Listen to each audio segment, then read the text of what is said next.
terambil dari Injil Lukas bab 5 ayat 33 sampai dengan 39. Orang-orang Farisi itu berkata pula kepada Yesus, "Murid-murid Yohanes sering berpuasa dan sembahyang. Demikian juga murid-murid orang Farisi.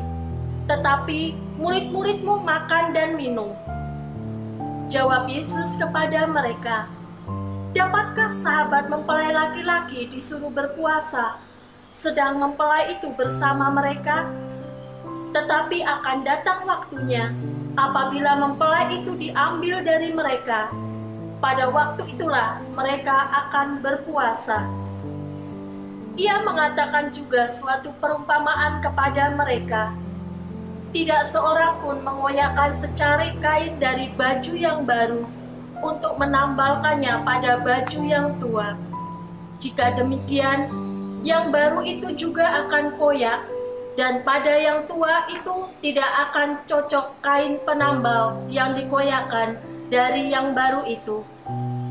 Demikian juga tidak seorang pun mengisi anggur yang baru ke dalam kantong kulit yang tua.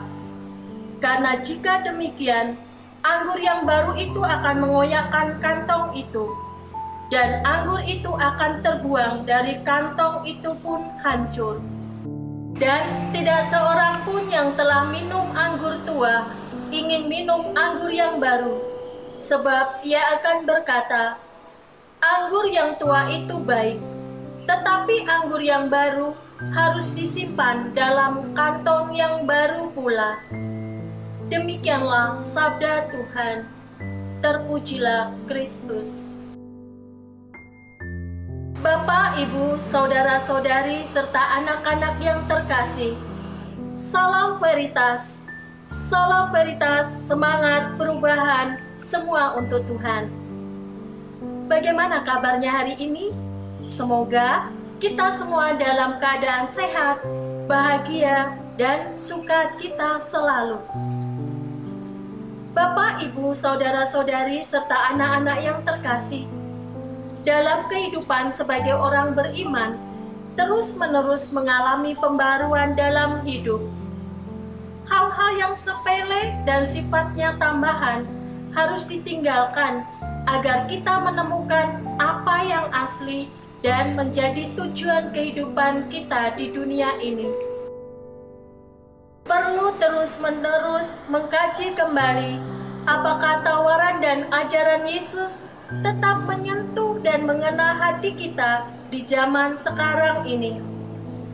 Dalam bacaan Injil hari ini, para ahli kitab dan orang Farisi mengamati Yesus dan para muridnya karena mereka mewaspadai ajarannya yang tidak sesuai dengan hukum dan peraturan. Mereka berkata kepada Yesus, "Murid-murid Yohanes sering berpuasa dan sembahyang, demikian juga murid orang-orang Farisi, tetapi murid-muridmu makan dan minum." Pernyataan mereka tentang puasa ini secara tidak langsung berisi penghakiman. Engkau dan murid-muridmu tidak mengikuti tradisi puasa Yahudi, maka engkau tidak suci. Mereka mengatakan hal itu bukan sebagai pertanyaan, tetapi sebagai sebuah pernyataan atau tuduhan. Mereka tidak terbuka untuk melihat peristiwa itu dengan cara yang baru. Berhadapan dengan pernyataan dan tuduhan itu, Yesus memberikan jawaban yang sederhana. Ada saat dan tempatnya, baik untuk berpuasa ataupun makan. Demikianlah jawaban Yesus. Kiranya ada hal yang ditonjolkan oleh penginjil Lukas bagi kita, yaitu kain yang baru dan kantong kulit yang baru. Kantong kulit yang baru diperlukan karena kantong itu bebas dari semua bekas unsur fermentasi. Misalnya, sel-sel ragi yang sudah matang. Apabila sari buah gandum yang baru dimasukkan ke dalam kantong kulit yang lama, maka sari buah itu akan lebih cepat meragi karena sudah ada sel-sel ragi di dalam kantong kulit yang lama itu.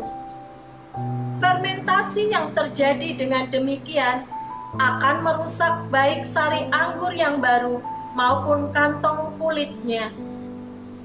Untuk menjaga agar sari buah anggur tetap manis, maka sari buah tersebut harus dimasukkan ke dalam suatu wadah yang baru, tertutup rapat-rapat. Demikian pun kain yang baru akan menjadi cocok dan indah bila tidak ditambalkan ke kain yang usang. Menanggalkan manusia lama bukanlah tugas yang mudah, karena anggur lama adalah minuman yang enak yang sering kita gunakan. Tetapi kita diajak untuk mengambil langkah penyadaran diri akan manusia lama kita yang ada dalam diri kita dan memutuskan untuk menanggalkan agar kita bisa memaknai pesan Kristus yang selalu menantang dan baru. Dari perumpamaan ini mengingatkan kita soal pembangunan yang mesti terjadi secara tambal sulam. Pembangunan hidup bukanlah soal tambal-menambal, melainkan sungguh sebuah perubahan yang mendalam dalam hati kita, sehingga mutu kehidupan kita dapat menjadi saksi serta kabar sukacita dimanapun kita berada. Bagaimanakah usaha kita untuk meningkatkan mutu kita dalam perjuangan bersama? Bila ini belum dilakukan, maka ibaratnya anggur yang baru disimpan dalam kantong yang lama. Akan merusak kantong itu sendiri, akan merusak kehidupan kita. Usaha ini bisa direnungkan sebagai gerak transformasi diri.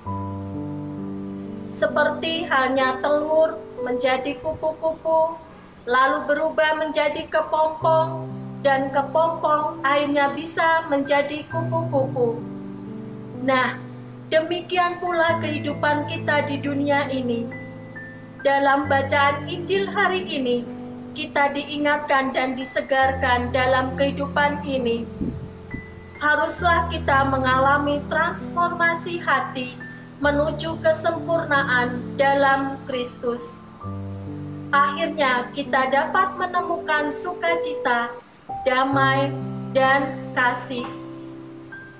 Kita pun dapat diharapkan untuk bisa semakin berkembang di dalam iman, harapan, dan kasih kepada Tuhan dan kepada sesama yang diperjumpakan kepada kita di setiap harinya, baik itu di tengah keluarga, komunitas, kerja, masyarakat, dan gereja.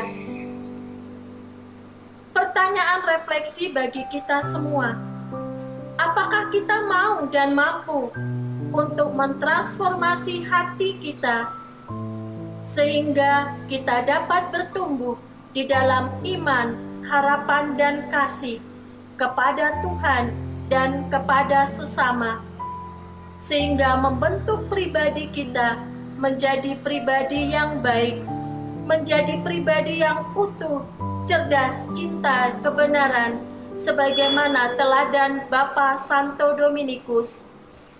Semoga Tuhan memberkati segala niat baik kita di sepanjang hari ini. Marilah kita berdoa. Dalam nama Bapa dan Putra dan Roh Kudus. Amin. Ya Tuhan Allah yang penuh belas kasih, kami bersyukur kepadamu atas sapaan-Mu melalui firman-Mu di hari ini.